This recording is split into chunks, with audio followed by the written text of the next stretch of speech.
Então, boa noite a todos.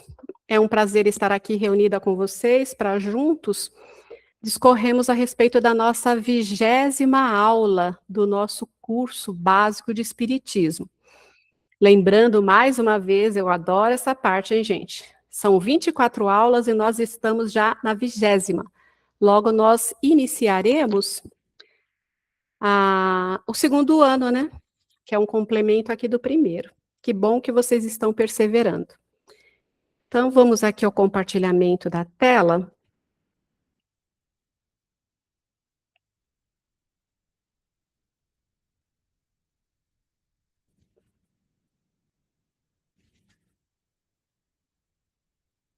Assim, eu acredito que está tudo visível para vocês, né? Então, nós temos aqui o nosso primeiro slide da 20ª aula do estudo do curso básico de Espiritismo. E nós temos na parte A, penetração do nosso pensamento pelos espíritos. Na parte B, influência oculta dos espíritos sobre nossos pensamentos e ações. E na parte C, pagar o mal com o bem. Na D, as atividades de sempre, né? Hoje nós veremos o questionário de fixação da aula passada, da aula 19, e na sequência, a nossa reflexão da frase de reforma íntima. Então, aqui nesse primeiro slide, a penetração do nosso pensamento pelos espíritos, nós vimos aí nessa imagem quantas entidades estão circulando, né? Aquelas pessoas ali no meio. Isso dá para a gente ter uma noção do quanto que nós somos acompanhados e influenciados, e isso equivale a dizer que se nós não estivermos sempre vigilantes, seremos muito mais influenciados, principalmente negativamente, do que nós podemos supor. E aí nós iniciamos intervenção dos espíritos no mundo corpóreo. Um pensador famoso já alertava que uma falta jamais seria cometida se o faltoso soubesse estar sendo observado pela pessoa que mais respeitasse. Ninguém melhor que o espírita consciente para conhecer esta profunda verdade, já que os espíritos a tudo observam por estarem permanentemente em todo o derredor.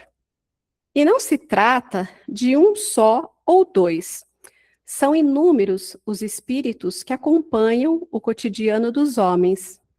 Uma quantidade que se assemelha à multidão das mais movimentadas ruas de uma cidade. Esse parágrafo dá para a gente ter uma dimensão da quantidade de desencarnados, né? Então, para quem tem preguiça, assim, de enfrentar as ruas do Brás e adjacências, então vocês imaginam aquele alvoroço de pessoas, aquela quantidade de pessoas, fica semelhante à quantidade de desencarnados circulando paralelamente a nós, sem que nós o percebamos. Qual acontece com o indivíduo quando percorre uma via pública? Eles, os espíritos, só se sentem atraídos por aquilo que lhes interessa. Quando o homem transita na multidão, tem sua atenção voltada somente para certos aspectos, como, por exemplo, as instruções do guarda de trânsito, os vendedores ambulantes, um rosto preocupado, uma pessoa bem vestida, outra maltrapilha, os sinais do semáforo, os luminosos ou as vitrines. O mesmo ocorre com os espíritos. Apesar das centenas que se agrupam, não vê cada um senão aquelas coisas a que dirige sua atenção, porque eles não se ocupam das que não lhe interessam. Então, vocês vejam, mais uma vez, a conscientização e a certeza da lei de atração, da lei de afinidade. Eles só se aproximam daqueles com quem têm afinidade, daqueles que eles se interessam. Então, se nós tivermos, óbvio que na categoria de espíritos ainda imperfeitos, nós não temos 100% disso, mas quanto mais nos esforçamos para obtermos um equilíbrio maior, um estado de vigilância, uma construção constante de reforma íntima, uma perseverança na prática do bem, nós atrairemos a simpatia também dos espíritos superiores que se afinizarão com o nosso ideal e nos ajudarão. E isso vai nos tornar mais protegidos das influenciações dos outros, mais protegidos, porém não imunes, né? Se nós abrirmos muito a guarda, baixarmos o nosso padrão, nós seremos notados por aqueles que se afinizam com aquele sentimento que nós estamos emanando, né? Isso sem falar nos processos de obsessão temporais e muitas vezes simples que nós temos naturalmente por conta de um ou outro desafeto do passado, que devido à nossa invigilância e manutenção dos nossos defeitos, acaba nos localizando aqui enquanto encarnados, protegidos no nosso corpo físico. Então, nós já temos essa questão e podemos, ou não, ampliar os nossos processos de obsessão simples, por afinidade, por frequência, devido à nossa invigilância. Então, é muito importante essa conscientização, essa tomada de responsabilidade, porque é algo que depende única e exclusivamente de nós, do nosso esforço. A evolução não dá saltos, mas a nossa caminhada pela porta estreita é uma conquista pessoal. Há, porém, uma diferença entre o homem na via pública e os espíritos no cotidiano. É que o homem, como encarnado, só observa o que está ao seu alcance da vista. Não consegue penetrar no íntimo das criaturas. Os espíritos, entretanto, podem penetrar fundo nos pensamentos mais secretos que sejam. Conhecem muitas vezes aquilo que o homem deseja ocultar a si mesmo. Nem atos, nem pensamentos podem ser dissimulados para eles. Não adianta tentar mentir ou dissimular fraquezas e intenções. A linguagem dos espíritos é o pensamento. Basta que se emita um pensamento para que ele alcance um espírito afim ao pensamento emitido. Então, vocês vejam, basta que se emita um pensamento. A gente pode até não ter 100% de consciência, mas nós estamos constantemente pensando, constantemente com atividade cerebral. Nós estamos sempre voando entre um polo e outro, pensando numa coisa e outra. E com isso a gente acaba atraindo, né? Mesmo com a nossa ansiedade, com a nossa correria do dia a dia. Isso quando não voluntariamente nós cultivamos sentimentos negativos, cultivamos lembranças de momentos que estão no passado, que já nos trouxe aquela carga de sabor, de tristeza, e que a gente, no sentido até talvez de se vitimizar, de se sentir melhor, sabe? Porque existem ainda muitas pessoas que gostam do perfil de vitimização, do coitadinho, daquele que desperta a dó nas pessoas, aquele que muitas vezes sente até falta de uma doença física para atrair a atenção dos familiares, das pessoas. Então, imaginam quando voluntariamente a gente cultiva de sabores passados e quando a gente se compraz com esse sentimento negativo e com esse perfil de vitimização por carência ou por tantos outros sentimentos que a gente adquire e cultiva. Aí nós estaremos voluntariamente ampliando esse leque de influenciação de tantos quantos espíritos há, pelo que a gente pôde perceber nesse slide. E aí, continuando, os espíritos levianos juntam-se às ilusões dos encarnados e preparam-lhes verdadeiras armadilhas. Isso os leva a divertirem-se às custas dos menos avisados. Já espíritos sérios, tais como os protetores e amigos, preocupam-se com a segurança dos que lhes são caros, lamentam suas trapalhadas e o mau uso do livre-arbítrio, e por isso sempre procuram auxiliá-los. Então, com isso, nós concluímos aqui a parte A, né, sobre a penetração do nosso pensamento pelos espíritos, a influenciação que eles exercem na nossa vida, na nossa mente, no nosso cotidiano. Se alguém tiver alguma pergunta, alguma colocação para fazer, esse é o momento. Isso que você comentou de os espíritos amigos estarem presentes mostra bastante no livro do Chico, né? Tanto a parte dos amigos que querem nosso mal, como os mentores, né? Que orientam e tudo mais. Mostra bem essa parte mesmo. Então, a literatura espírita sempre é bom quando a gente encontra um tempinho para enriquecer o nosso conhecimento, porque traz bastante acréscimo. Então, você colocou muito bem, Angélica, realmente é assim que funciona. Então, façamos bom uso do nosso livre-arbítrio, do nosso vigiar e orai. E vamos então para a parte B. Influência oculta dos espíritos sobre nossos pensamentos e ações. A influência dos espíritos sobre os pensamentos interferem nas decisões de muitas criaturas, tanto no sentido negativo quanto no positivo. A alma do encarnado é também um espírito que pensa. Cumpre atentar para os pensamentos contraditórios que ocorrem sobre um mesmo assunto.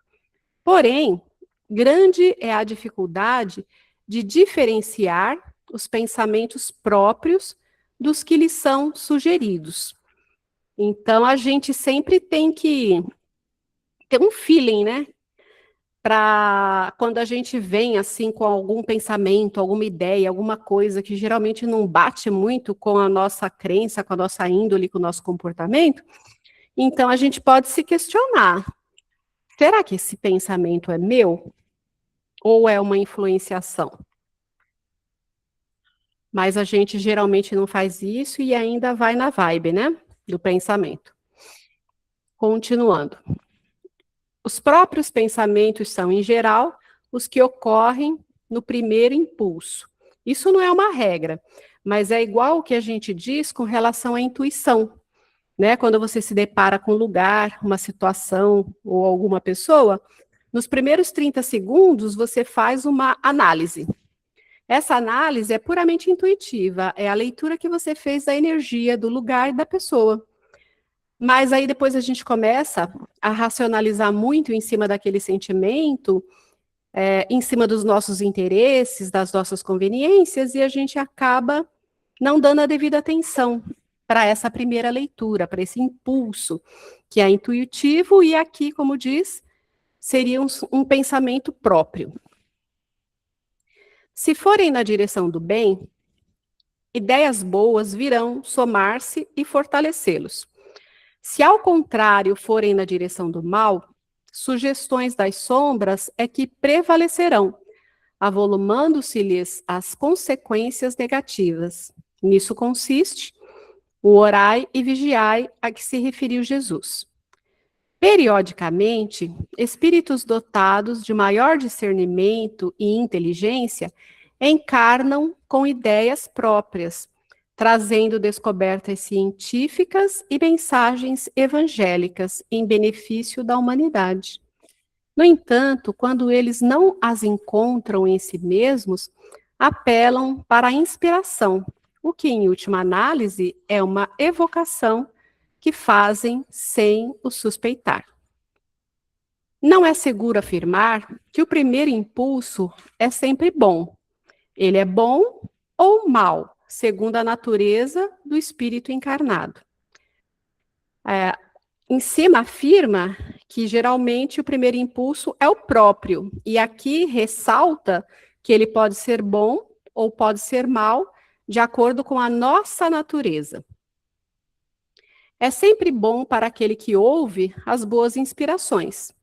Já no caso de espíritos cuja influência é repelida pela vontade do encarnado, renunciam às suas tentativas, pois que nada mais tem a fazer ali. Então a gente vê, né, que os espíritos mais evoluídos, eles respeitam o nosso momento, o nosso livre-arbítrio e aguardam até que a gente se conscientize para retornar, né, digamos assim, para as boas energias. O recurso infalível para se neutralizar a influência dos maus espíritos é fazer o bem, colocar toda a confiança em Deus, guardar-se de ouvir sugestões que possam dar guarida a maus pensamentos que insuflam a discórdia e que excitam as paixões.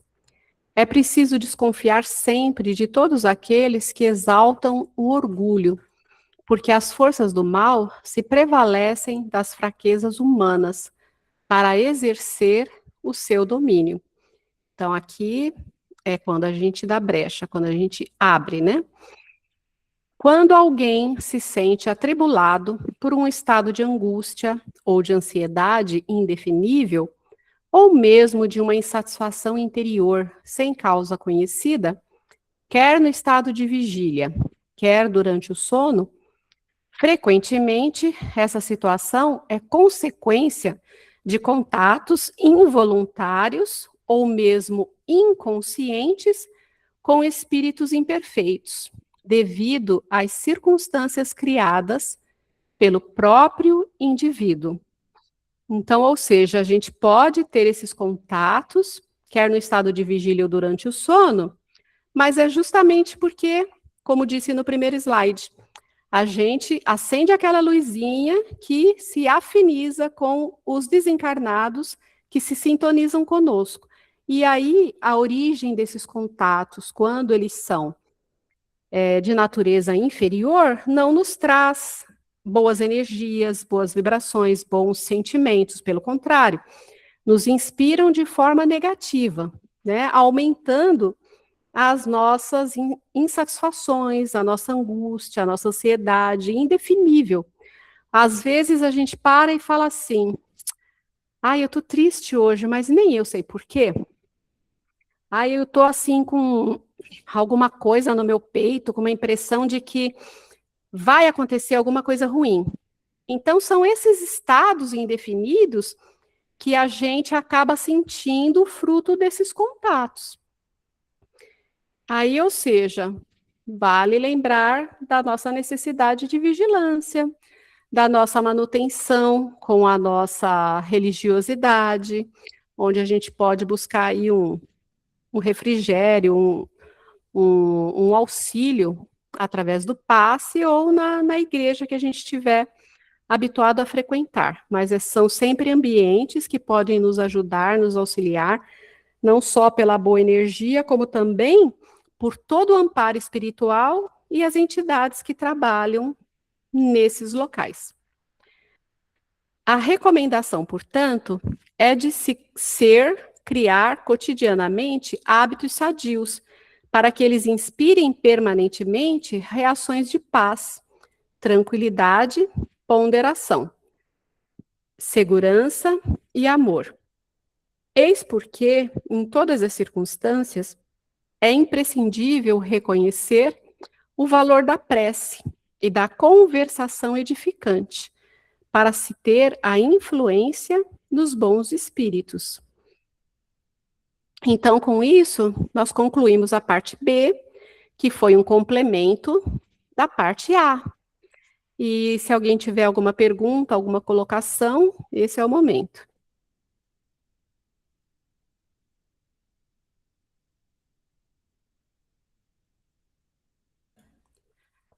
Bom, então, vamos prosseguir. A parte C. Pagar o mal com o bem. Tendes ouvido o que foi dito: amarás a teu próximo e aborrecerás ao teu inimigo. Mas eu vos digo: amai os vossos inimigos, fazei o bem ao que vos odeia e orai pelo que vos perseguem e caluniam. Amar é mais abrangente do que sentir ternura. Há um equívoco frequente quanto ao sentido da palavra amor. A emissão de um pensamento negativo gera uma corrente fluídica que causa penosa impressão. O pensamento positivo envolve o ser num eflúvio agradável. É o que ocorre quando da aproximação de um inimigo ou de um amigo. Assim, amar o inimigo parece uma recomendação, senão impossível, difícil de ser praticada, porque falsamente se supõe ter de dar a um e a outro o mesmo tratamento e o mesmo lugar no coração. Amar os inimigos é não lhes ter ódio, nem rancor ou desejo de vingança. Muitos, embora não se mostrem positivamente inclinados à vingança perante o mal que recebem, demonstram atitudes de hostilidade indireta, como seja, a favor adiado, o fel da reprovação de permeio com o mel do elogio, o deliberado esquecimento quando se trata de honra ao mérito, ou a diminuição do entusiasmo na presença do serviço em favor da pessoa menos simpática. Então, aqui são circunstâncias que são elencadas, né, que muitas vezes a gente acaba fazendo porque tem ranço, antipatia do outro. A gente sabe que nada é gratuito, mas a gente tem que procurar transmutar os nossos sentimentos, né? Não vamos devotar a um suposto inimigo o mesmo amor, carinho, consideração e proximidade que a gente devota a um amigo, mas precisamos resetar esses sentimentos não tão bons, porque ele nos atinge em primeiro lugar, porque você mexe com o seu metabolismo e muitas vezes o outro nem chega a sentir ou perceber a energia que você está emanando e que você está sentindo. Então, você é o primeiro a ingerir o veneno. Amar o desafeto é perdoar-lhe sem segunda intenção e incondicionalmente pelo mal que tenha feito. É abster-se por atos e palavras, e até mesmo por pensamentos, de tudo que possa prejudicá-lo. Ninguém está impossibilitado de proceder honestamente e apoiar os semelhantes com a força moral do bom exemplo. Amar o inimigo é pagar-lhe em tudo o mal com o bem, sem a intenção de humilhá-lo. Aquele para quem a vida se resume no presente, vê no seu inimigo uma criatura perniciosa a perturbar-lhe o sossego, do qual sempre cumpre desvencilhar-se, perdoá-lo e até mesmo, lhe parece, em certos casos, uma fraqueza indigna. Contudo, para aquele que reconhece a vida além do véu, perdoar é, na verdade, uma demonstração de fortaleza, pois reconhece credores nos seus antagonistas. Então, para nós que estamos aqui estudando a doutrina espírita, assistindo os filmes espíritas, lendo livros e romances espíritas, só um instantinho. Nós não podemos alegar ignorância. Nós não podemos negligenciar o nosso conhecimento. E o conhecimento, na verdade, ele vem como uma grande muleta a nos auxiliar, né? Porque ele faz com que a gente saiba que nesses desafetos, nessas situações, estão aparecendo adversidades das quais estão representando testes para ver até que ponto, de fato, nós atingimos algum tipo de progresso, até que ponto, de fato, nós conseguimos, de certa forma, pagar o mal com o bem. Então, nada acontece ao acaso. De toda e qualquer circunstância surge um grande aprendizado que vai nos nortear sabiamente quando essas mesmas situações se repetirem. Ou não, né? Se nós tivermos de fato aprendido, não atrairemos mais. Mais ainda, agradece à divina providência serem os inimigos os instrumentos para o seu burilamento. Não coloca, portanto, nenhum obstáculo à reconciliação.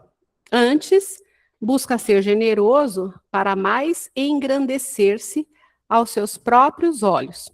E com isso, mais facilmente, distanciar-se do seu inimigo. O homem que ocupa uma posição mais elevada não se considera ofendido pelos insultos que partem dos seus inferiores. Assim ocorre com aquele que se eleva no mundo moral, colocando-se acima dos acontecimentos que o envolvem. Então, quando nós temos essa visão de mundo, do estágio de evolução de cada um das pessoas que nos cercam, do quanto nós ainda precisamos melhorar em determinados aspectos, nós teremos uma maior empatia pela fragilidade ou pela falta de conhecimento, pela ignorância no sentido de ignorar que aquele suposto desafeto apresenta naquele momento. E quando a gente tem esse olhar e essa concepção, nós temos uma maior facilidade de não se melindrar tanto, né? É igual Jesus disse na cruz, né? Pai, perdoai-lhes, eles não sabem o que fazem. Então, é mais ou menos um comparativo grotesco, mas é nessa linha. O mestre, em se referindo aos seus algozes, dirigiu-se ao pai. Perdoai-lhes, pai, pois eles não sabem o que fazem. Portanto, o homem de alma nobre nivelar-se-ia aos seus adversários se desse guarida ao ódio e ao rancor. É preciso, diante dos inimigos, preservar a própria serenidade, renunciar à presunção de viver sem adversários que, em verdade, funcionam sempre por fiscais e examinadores, e saber continuar aproveitando-lhes o concurso para a própria paz interior. Amar os inimigos não é, pois, ter para com eles uma afeição que não está na natureza, porque o contato de um inimigo faz bater o coração de maneira bem diferente do de um amigo. O verbo amar significa estender-lhe a mão prestativa em caso de necessidade. É procurar silenciar as rivalidades, preocupando-se antes em trazê-lo ao seu convívio fraternal. O perdão é muito importante na vida de relação, e Jesus deu bastante ênfase à sua prática. Certa vez, o apóstolo Pedro perguntou-lhe se era lícito perdoar a seu irmão 7 vezes, e o mestre respondeu: não 7 vezes, mas 70 vezes 7. O perdão não deve sofrer limitações. Não deve ser dado por medida ou condicionalmente, mas ser amplo e irrestrito. Por isso, o mestre respondeu ao apóstolo que não deveria perdoar ao seu irmão apenas 7 vezes, e depois relegá-lo à própria sorte, impossibilitando qualquer sorte de entendimento. Então, vejam que o conceito de perdão, além de ser bem abrangente, ele é bem ameno, né? Porque ele reconhece as diferenças de sentimentos, de proximidade, e pede para que a gente possa simplesmente fazer o básico, né? que é a reforma íntima transformando os nossos sentimentos, e procurar não estender o mal com revide, com emanações negativas. E se, porventura, houver uma circunstância em que se possa atender a uma necessidade dessa mesma pessoa, que sejamos benevolentes e caridosos o suficiente para fazer, mesmo que anonimamente, ou mesmo que de uma forma discreta e sem aberturas, né, para continuidade de relacionamento, amizade, enfim. Porque dali, daquela circunstância, nós adquirimos um aprendizado. Bom, com isso, então, nós terminamos a parte C. Se alguém tiver alguma dúvida, pergunta, ou quiser fazer alguma colocação, esse é o momento. Eu fiquei pensando nessa questão de não ligar muito, né? Ou não se importar tanto assim com o inimigo. Eu acredito que Jesus, quando estava aqui na Terra, ele via todos como se fossem crianças, né? Ainda evoluía. Eu acredito que não só isso, né? Deve ter outras coisas também, mas essa visão talvez chega mais próximo da gente entender, talvez. E quando a gente vê algo como por exemplo, uma criança fazendo birra, algo assim, a gente nunca leva para o coração. A gente entende que ela é um momento, que ela vai passar por isso, de aprendizado, e que daqui a pouco ela vai crescer, né, e vai entender que aquilo também é errado. Eu acredito que se vermos por esse caminho, essa visão bem limitada que eu estou falando, talvez a gente deixe para lá muita coisa que acontece na nossa vida também. Com certeza, Angélica. Esse é um exemplo muito fácil da gente alcançar e equiparar como um todo. São as diferenças que nós temos de evolução e somos realmente infantilizados espiritualmente em muito mais aspectos do que imaginamos. Mas o importante é, como sempre dissemos, né, estarmos a caminho, cada vez mais, unindo esforços e não apenas se deixando levar pelo processo de evolução inerente a toda e qualquer criatura, onde basicamente a gente acaba mais passando por adversidades do que por situações de crescimento de fato. Então, a gente tem que ter essa noção, esse pensamento e essa atitude de forma ativa na nossa vida, e não apenas irmos com a manada, com o rebanho, como se costuma dizer. Então, se ninguém mais tiver nada a dizer, a gente vai passar para a correção do exercício da aula anterior. Vou parar aqui o compartilhamento.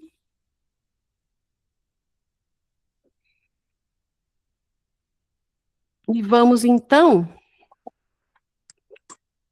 a nosso exercício de fixação. Quem respondeu o questionário? A Angélica, a Silvinha e o Robson. Muito bem. Então, hoje nós temos um número razoável de pessoas, né? Então, vamos lá. Seria a correção do questionário da aula 19. E quem gostaria de fazer a primeira questão? Eu faço. Pode fazer. Porque nem sempre nos lembramos claramente dos sonhos. Nem sempre nos lembramos dos sonhos porque o corpo é de matéria pesada e não consegue conservar as impressões vividas pelo espírito. Além disso, o espírito não percebe essas experiências pelos órgãos do corpo, dificultando a lembrança ao despertar. Tá perfeito, só que essa é a 2. Nossa, eu troquei. Então, Mas posso fazer um também. pode fazer a 1 também. O que acontece com o espírito durante o sono do corpo? Durante o sono, o espírito não fica em repouso. Os laços que o ligam ao corpo se afrouxam, permitindo que ele se desprenda parcialmente. Assim, ele percorre o espaço, entra em contato com outros espíritos e passa a viver temporariamente a vida espiritual. Perfeito, Angélica. Quem quer fazer as 2 próximas questões?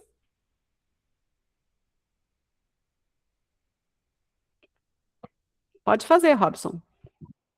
Pode ser? Então, deixa eu ler aqui. A terceira questão é: estabeleça a distinção entre os sonhos do subconsciente e os sonhos reais. Certo? Certíssimo. A resposta.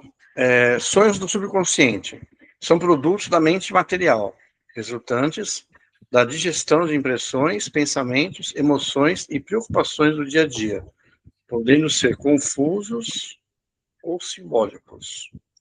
E sonhos reais correspondem a vivências do espírito quando desligado do corpo, envolvendo encontros, viagens ou aprendizados em outros planos, podendo ter coerência e transmitir mensagens úteis. Uhum. Muito bem, está certíssimo. A quarta? O que permite ao espírito tornar-se visível durante o sono do corpo? O espírito possui um corpo perispiritual, que é sua forma, manifestada em planos sutis. Durante o sono, quando ele se desliga do corpo físico, pode materializar temporariamente esse corpo perispiritual ou projetar sua imagem de forma que seja percebida por outros espíritos ou mesmo por pessoas acordadas. Por pessoas acordadas, se a pessoa tiver mediunidade extensiva, né, para poder ver. E todo esse processo que você descreveu é a emancipação da alma, né, que faz parte do desdobramento. Então, ele tem todos esses contatos e é muito mais visível até por outros encarnados que também estejam no estado de emancipação da alma na erraticidade.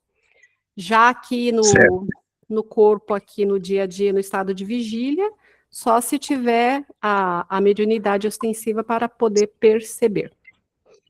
Perfeito. E aí sobrou para Silvinha as duas próximas. Boa noite. Número 5. Pode-se dizer que durante o sono a alma possui duas existências? Sim, a vida corporal, que é o repouso, e a vida espiritual, que é atividades. Respondi assim, acho que eu abreviei. Tem mais coisa, né? Mas é muito longo. Então, na verdade, não existem duas existências, porque quando você... Não. Porque quando você está no estado de vigília, é você o espírito encarnado, experienciando a vida corpórea. Quando você dorme e o seu espírito se desprende através da emancipação da alma no desdobramento, a sua existência permanece a mesma. Teu corpo físico encarnado permanece ali na caminha em repouso. O seu espírito é que se emancipa e vive um pouco da vida espiritual, muitas vezes até para refazimento de forças, para matar a saudade, para aprendizado, para trabalho, ou para procurar coisa ruim, de acordo com as suas afinidades, mas a existência é uma só. Existem, na verdade, estados de vigília e de desdobramento dentro da mesma existência do mesmo espírito. Então, o que eu respondi seria o estado, que é a vida corporal e a vida espiritual? Você respondeu que teria duas existências, então a resposta está errada por conta disso. Não há duas existências.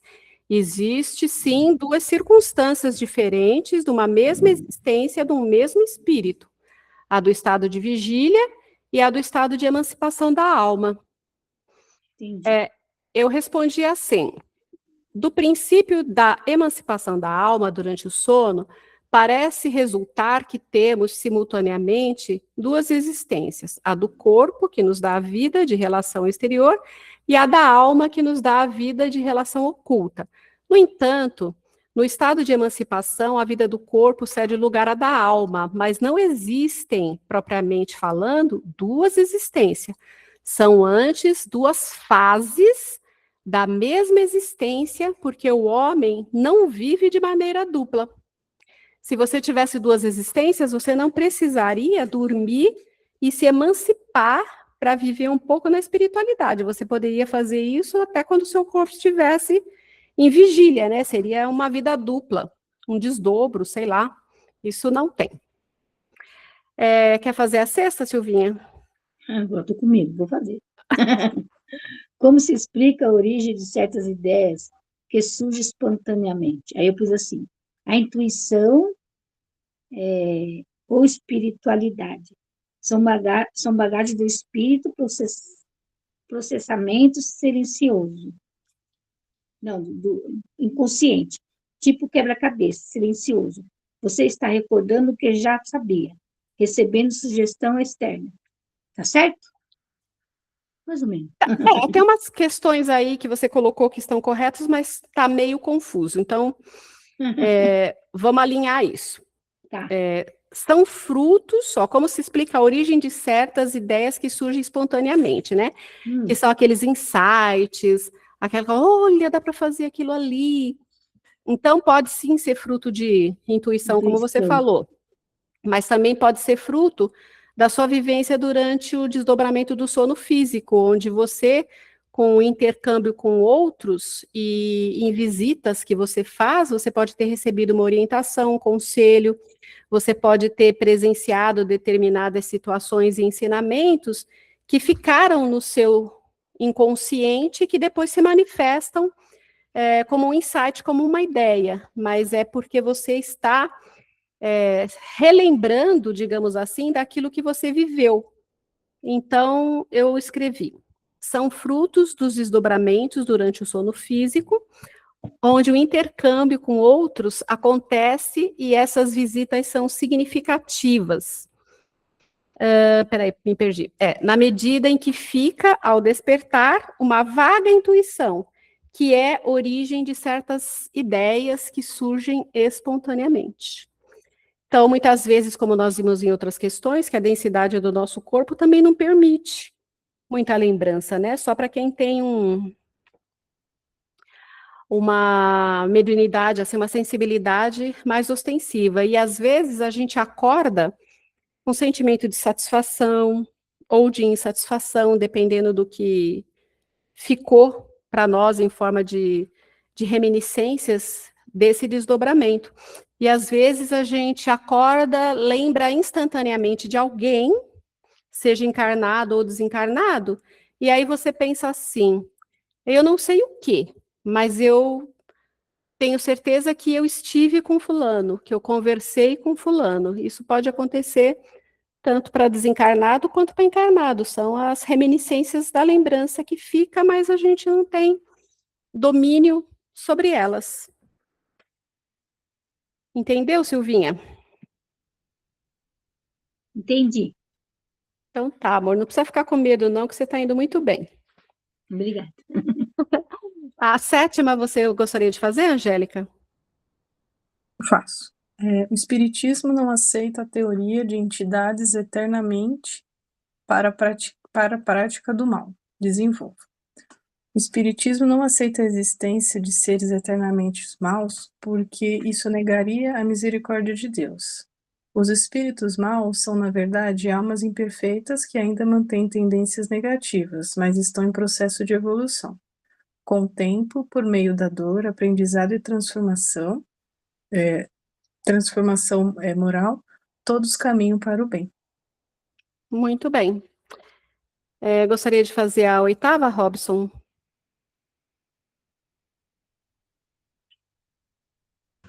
Sim, pode ser. Oitavo. Como apaziguar as entidades voltadas para o mal? Essa? É essa mesma. A forma principal é através do amor, da compreensão e da tradição de boas vibrações. Da irradiação de boas vibrações. O Espiritismo recomenda a oração, a prática da caridade, a difusão de luz espiritual e o não enfrentamento com violência, pois o mal se alimenta da discórdia. Também é importante evitar a atração dessas entidades por meio de pensamentos e ações negativas. além de buscar o auxílio de espíritos mais evoluídos e de trabalhadores espíritas preparados. Muito Ok? bem, certinho. A essência é que a doutrina espírita não criou, né, reconhece que Deus não criou ninguém para ficar voltado ao mal. É tudo fruto do desenvolvimento. E isso não significa que é necessário passar pelo mal para se crescer, né? A gente tem que passar pelas experiências, pelo aprendizado. O mal a gente acaba desenvolvendo no nosso coração e nos nossos ambientes em virtude do mau uso do nosso livre-arbítrio.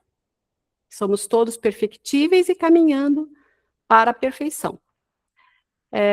Gostaria de fazer a nona e última, Silvinha.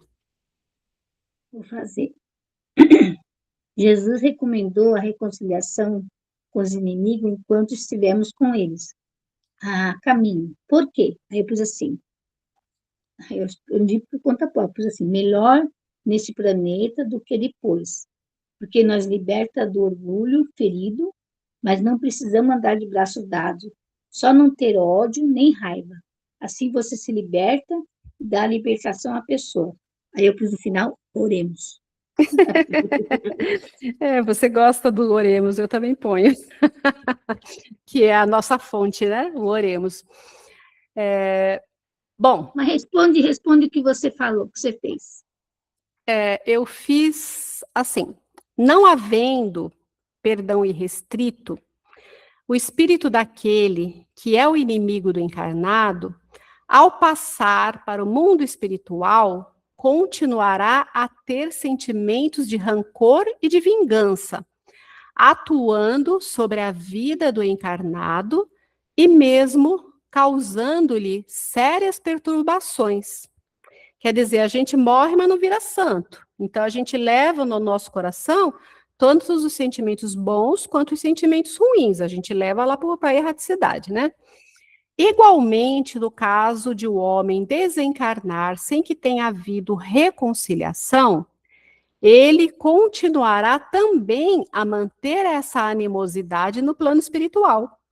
Foi por esse motivo que Jesus recomendou a reconciliação com o adversário, enquanto estiver a caminho com ele, isto é, enquanto estivermos juntos encarnados, pois sem isso, muito mais problemática será a reconciliação futura, quando os desafetos estiverem em planos diferentes.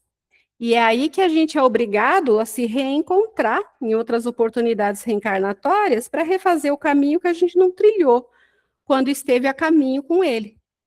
Então, essa recomendação de Jesus também é uma prevenção contra futuros processos obsessivos que a gente venha a sofrer. Alguém tem alguma pergunta, alguma colocação para fazer a respeito das 9 questões?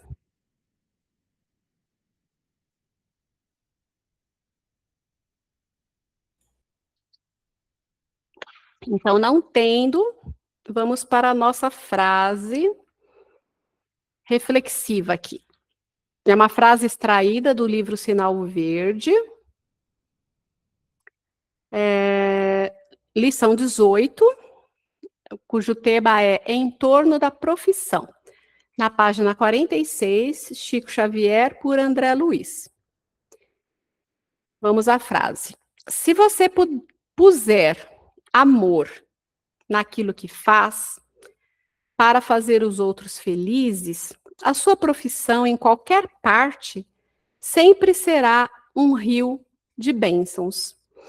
Então, é aquilo que a gente diz e que, infelizmente, a grande maioria das pessoas nos dias atuais não fazem.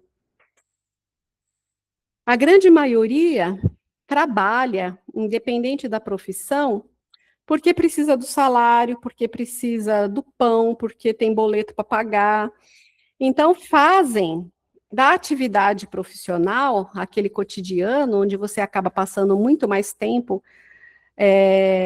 no trabalho e no ir e vir do que necessariamente com a sua família, com a sua casa, como um veículo único e exclusivo de sobrevivência. Então, é uma luta, é uma guerra, aquela frase, matar um leão por dia, a pessoa se arrasta, a pessoa não vai com satisfação, não vai com prazer. Muitas vezes esse sentimento acaba influenciando o rendimento e a qualidade do trabalho.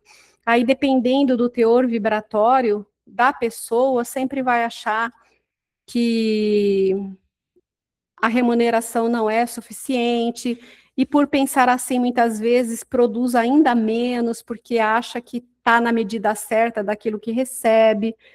E essa é uma postura completamente contrária à prosperidade, completamente contrária à reforma íntima. E só nos traz como resultado a escassez. Porque se eu sou escassa de sentimento, de dar o meu melhor naquilo que eu estou fazendo naquele momento, eu acabo não desenvolvendo tudo que o meu potencial poderia, estou apresentando um rendimento medíocre e não estou honrando onde Deus me colocou naquele momento para executar aquela tarefa. Porque como a gente sabe que nada acontece por acaso, então nós estamos situados em determinado conjunto de pessoas dentro do nosso âmbito profissional, porque ali existe uma oportunidade de crescimento. Pode até não crescer materialmente no sentido de conseguir promoções e uma progressão de carreira, mas tem todo um pacote de pessoas e circunstâncias que a gente vai viver no dia a dia que vão nos dar oportunidade de burilamento e de reforma íntima, porque eu terei que conviver com pessoas que vão me fazer pensar, refletir, respirar, mesmo que seja na base do verniz social, mas eu tenho que ter uma atitude diferente na prática. Eu vou ter relacionamento, muitas vezes, com um superior, que não é tão fácil, que é meio difícil, e eu terei que ter jogo de cintura, discernimento para contornar situações, para tentar desenvolver um bom relacionamento, até pela hierarquia que a própria empresa oferece.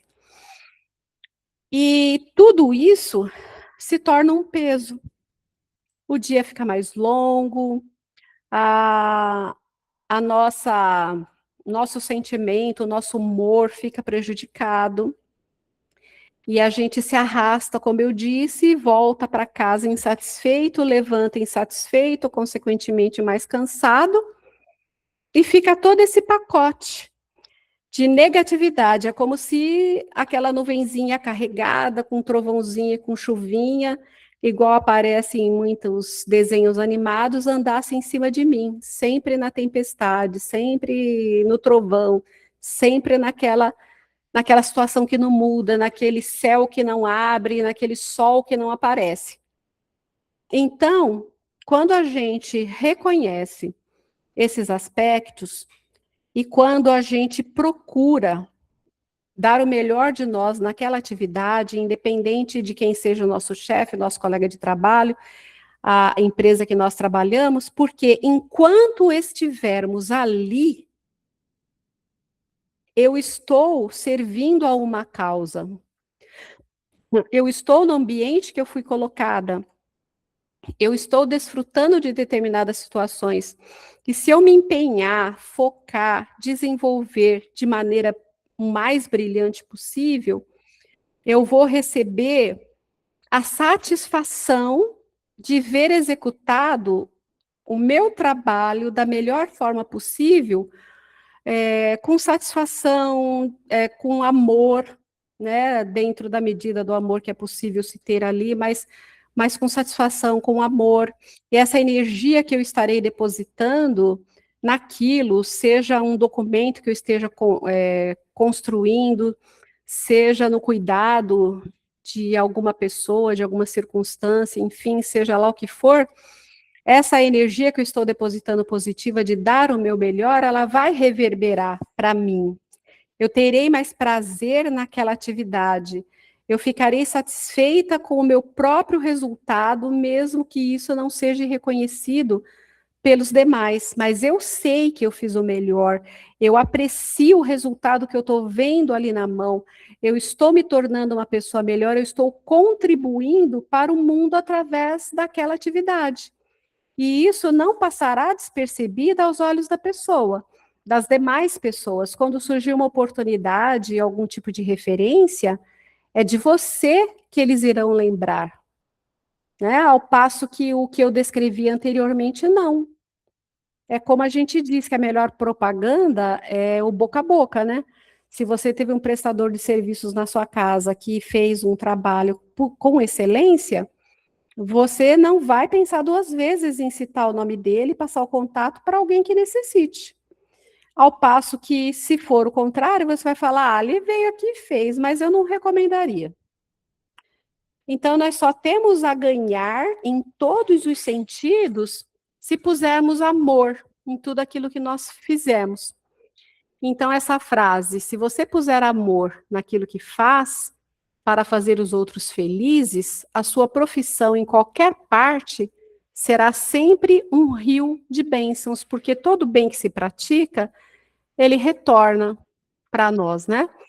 Então, que cada um de vocês possa analisar essa frase e considerar qual é a posição que vocês têm frente a essa afirmativa.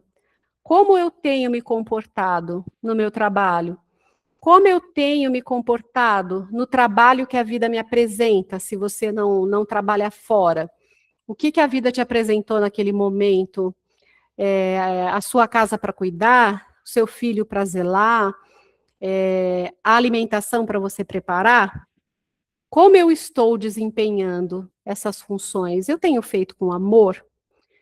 Então, cabe a recomendação do caderninho, né, que eu vivo falando para vocês, para colocarem essa frase, para responderem em primeira pessoa do singular, eu, e abrir o coração para ver como que vocês se posicionam e depois ler novamente e ver em que aspectos vocês podem melhorar.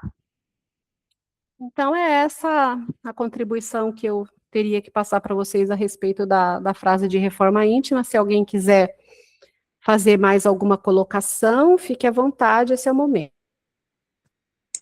Interessante, você fez a explanação da frase, né, do Chico, e eu fiquei pensando, mesmo quando a gente não faz as coisas com amor, a gente ainda aprende de uma forma mais dolorida, né? Porque acaba ficando, a gente não entende o que acontece, não aceita muitas situações, né? Não tem paciência, mas mesmo assim a gente acaba aprendendo, mesmo não indo pelo caminho do amor, é um caminho mais sofrido, mas o objetivo final de tudo é a gente aprender. Se for por amor, melhor, se não, não. Mas mesmo fazendo a escolha errada, a gente aprende ainda, pelo menos esse é o objetivo, né? É o objetivo e é a constatação do que nós vimos na explanação da aula de hoje, né? Sim. Quando nós dissemos que ninguém foi criado para o mal exclusivamente, pelo contrário, a gente sempre vai para o bem, a gente sempre vai crescendo, mas o tempo que se levará e a forma como chegaremos lá é uma conquista individual. Então, é isso. Se ninguém tiver mais nada a dizer, nós poderemos encerrar a nossa aula. E hoje já fizemos dentro de 1 hora. Vocês assistiram a aula gravada da semana passada? Eu ainda não vi, eu vou ver amanhã. Eu também comecei a assistir, escutar, mas depois eu dormi, agora eu vou ter que escutar tudo de novo. Poxa, eu te dei sono, Silvinha. Por causa que eu não estava muito animada, sabe? Aí eu falei, vou escutar, para fazer a lição, né? Aí eu comecei a escutar, aí não sei o que aconteceu, então acho que meu neto, alguma coisa. Falei, depois eu escuto em casa sossegado. Aí acabei nem escutando. Mas eu vou escutar, tá bom? Mas eu pus lá positivo. Eu vi que teve 19 visualizações, eu sei que não são todas de vocês, né? Tem sempre alguém que assiste. Não sei se é alguém do nosso grupo ou se o pessoal de fora, mas teve até mais 3 pessoas inscritas novas, além da última vez que eu vi. E eu fico feliz quando eu vejo que foi útil, que 19 pessoas observaram, né? E que 3 pessoas se inscreveram no canal, ou seja, tem o intuito de continuar vendo. E isso é muito gratificante. É o que nós vimos aqui na nossa frase de reforma íntima, né? Eu coloco muito amor nisso que eu estou fazendo. E é com o intuito de ajudar, auxiliar, primeiramente a mim, que tenho que preparar e estudar e passar para vocês, que conforme eu falo, eu também ouço, mas também com o intuito de transbordar para vocês essas reflexões. Então, isso me deixa muito contente. Então, eu quero agradecer mais uma vez a presença de cada um de vocês, né? Sem o qual essa experiência aqui online não seria possível. E rogamos a Deus que possa nos abençoar a cada um de nós e nos dar uma boa noite de refazimento. E um beijo no coração de cada um. Boa noite. Boa noite, gente. Boa noite. Boa noite. Boa noite, Irene. Boa noite a todos. Boa noite.